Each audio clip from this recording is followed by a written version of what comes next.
नमस्कार साथियों, सभी लोगों को पता होगा कि सन 2023 में विलेज डेवलपमेंट ऑफिसर की 1468 पोस्टें खड़ी हुई हैं। बहुत से विद्यार्थियों के मन में प्रश्न होगा कि हमें वीडियो के बाद क्या काम करना पड़ेगा, कितनी छुट्टी मिलती है और बहुत सी जानकारियाँ उनके मन में प्रश्न होंगे। तो आज हमारे बगल में सर बैठे हुए हैं। सर का नाम अभिनव पाठक जी है। तो सर से पहले उनका परिचय लेंगे और सर से पूछेंगे कि कब उन्होंने सर ने टेस्ट दिया था। तो सबसे पहले सर का परिचय लेंगे। नमस्कार सर, धन्यवाद करना चाहते हैं कि सर आपने अपना कीमती समय दिया। सर हमको धन्यवाद सर। और हमारे दर्शक सर जानना चाहेंगे कि आपने सर कब टेस्ट दिया था और आपका सर परिचय क्या है सर। सर्वप्रथम तो आपका हमारी ग्राम पंचायत में हार्दिक स्वागत है और आपके चैनल से जितने भी दर्शक जुड़े हुए हैं उनका भी मैं आभार प्रकट करना चाहता हूं कि आप मेरी बात उन तक पहुंचाएंगे, जिससे उनको वीडियो संबंधी जो भी वैकेंसी है उनमें सहायता मिल सके। इसके लिए ग्राम पंचायत आपका हार्दिक आभार और अभिनंदन व्यक्त करती है। मेरा नाम अभिनव पाठक है और मैं ग्राम विकास अधिकारी के पद पर जनपद जालौन में कार्यरत हूँ। ये हमारा टेस्ट 2016 जो वैकेंसी निकली थी उस समय का ये टेस्ट है और इसमें हमने जो ग्राम विकास अधिकारी की उस समय भर्ती हुई थी उस समय इसकी शैक्षिक योग्यता इंटरमीडिएट थी। इंटरमीडिएट, जैसा कि सर बता रहे हैं उस समय की शैक्षिक योग्यता इंटरमीडिएट थी। और सर साथ में सर कोई डिप्लोमा या डिग्री इसमें हाँ, कंप्यूटर के लिए CCC अनिवार्य था या उसके समकक्ष कोई भी कंप्यूटर संबंधी कोई आपके पास डिप्लोमा है वो भी आप उस समय यूज कर सकते थे। तो ये कंप्यूटर के लिए भी बाध्यता थी, उसमें अनिवार्य है। और सर कितने चरण में सर पेपर होता था सर। इसमें चरण तो पहले तो रिटन एग्ज़ाम होता है। हमारे समय में जब ये भर्ती हुई थी तो सर्वप्रथम हम लोगों ने 80 नंबर का एग्ज़ाम होता था जी, और 1 नंबर का एक प्रश्न हुआ करता था। 80 क्वेश्चन थे और 20 नंबर का इंटरव्यू, हमारे समय इंटरव्यू होता था। जैसे कि सर बता रहे हैं कि पहले इंटरव्यू भी होता था, अब तो खैर नहीं होता है, अब बंद हो। पूछना चाहते हैं कि सर उस समय इंटरव्यू के साथ सर और क्या क्या सर होता था। जी हाँ, आपने सही प्रश्न किया है। उस समय शारीरिक दक्षता परीक्षा भी थी जी, उसमें साइकिलिंग भी कराई गई थी और पैदल चाल भी हुई थी जी, उसके अलावा रनिंग भी हुई थी जी, और पुशअप लगाए गए थे। पुशअप कितने सर। ये मतलब स्कोरिंग ज़्यादा नहीं थी इनमें, सिर्फ 20 नंबर शायद अनिवार्य थे, बकाया 50 नंबर का ये शारीरिक मापदंड परीक्षा थी और उसमें एक लॉन्ग जंप भी थी। ये 5 प्रकार की इसमें शारीरिक मापदंड परीक्षा के अंतर्गत ये प्रोसेस में था। और सर आपकी सर जब ज्वाइनिंग हुई थी सर, आपको ट्रेनिंग सर कितने दिन चली थी सर। ये जब हम लोगों ने ज्वाइन किया उसके बाद 15 दिन हम लोगों की ट्रेनिंग ग्राम विकास संस्थान जो यहाँ पे है ज़िले में, उसमें हम लोगों की ट्रेनिंग हुई थी। और सर ट्रेनिंग में सर आपको सैलरी कितनी क्या सर मिलती थी। जी, उस समय ट्रेनिंग पीरियड का भी खर्चा कुछ ना कुछ सरकार वहन कराती है, उस पर खर्च करती है ट्रेनिंग पीरियड में, तो वो हम लोगों को कहीं ना कहीं वहन करना होता है, तो वो सैलरी से ही कट जाता है। बेसिकली जो हम लोगों की मूल वेतन है वो 5200 से 20,200 जो वेतन बैंड निर्धारित है, उसमें हम लोगों की मूल वेतन 21,700 से स्टार्ट होती है जी। उसके अलावा उसमें आपके DNS अलाउंसेज है जी, और उसमें TA ट्रैवल अलाउंस भी है। सर आपका TA सर कितना मिलता है सर। TA हम लोगों को बेहद कम मिलता है, कहने को तो शर्म भी आ जाती है बताने में। सिर्फ हम लोगों को साइकिल भत्ता के तौर पे 300 रुपये मिलते हैं TA के अंतर्गत। HRA भी मिलता है। HRA हम लोगों को लगभग 800 रुपये। HRA की कैटेगरी हैं, कुछ XYZ के अंतर्गत कैटेगरी है जी जी, तो हम लोगों को 800 रुपये बस मिलता है।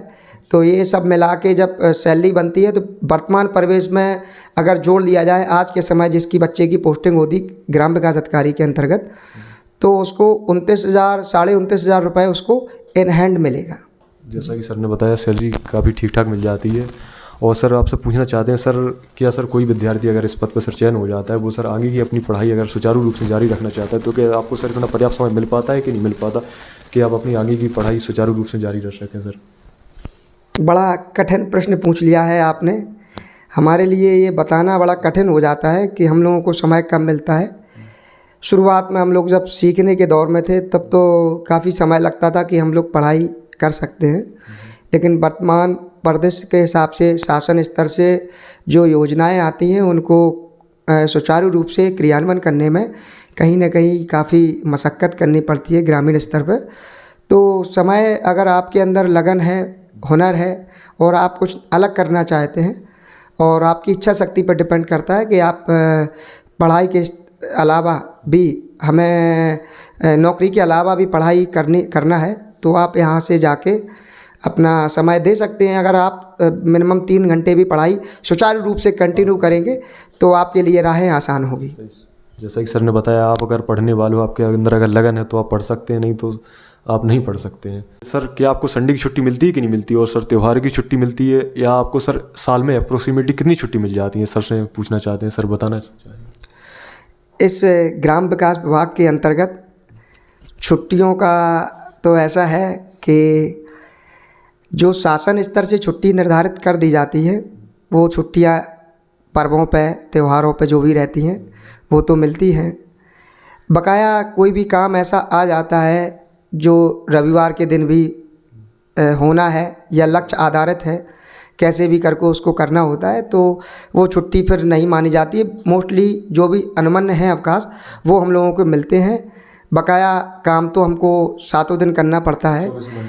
हाँ, लगभग 24 घंटे तो नहीं कहेंगे, आपको सोने भर का समय दिया जाता है, लेकिन ये है कि आपको प्रॉपर, अगर आपकी दिनचर्या व्यवस्थित है, 10 से 5 आपकी जो नौकरी का टाइम है वो आप करेंगे ऑफिस में, अपने ऑफिशियल जो भी कार्य हैं।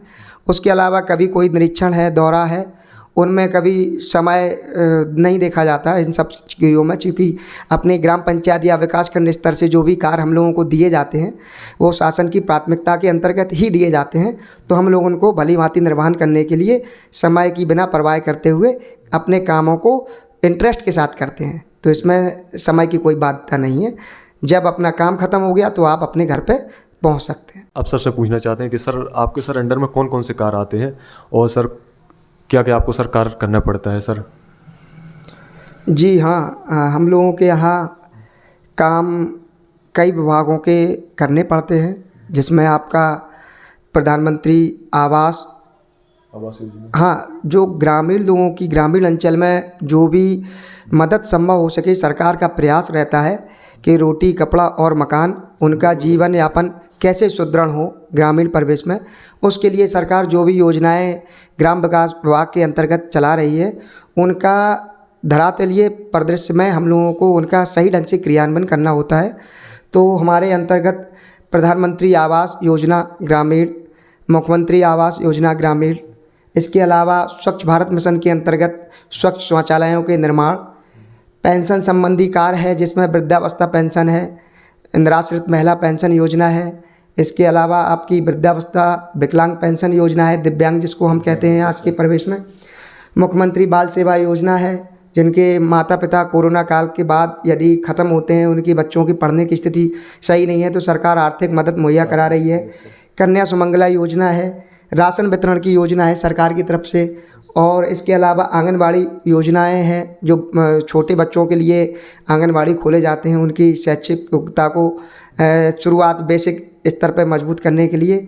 और इसके अलावा आयुष्मान कार्ड भी सरकार बना रही है कि ग्रामीण इलाकों में जो इलाज के लिए जो सुविधाएं हैं मूलभूत, वो उन लोगों तक कैसे मिले। तो इसके लिए सरकार ने 5 लाख रुपए के इलाज का एक कार्ड बनाया है, जिसमें एक परिवार 5 लाख रुपए तक का सालाना वार्षिक आप उसके इलाज उपचार करा सकते हैं।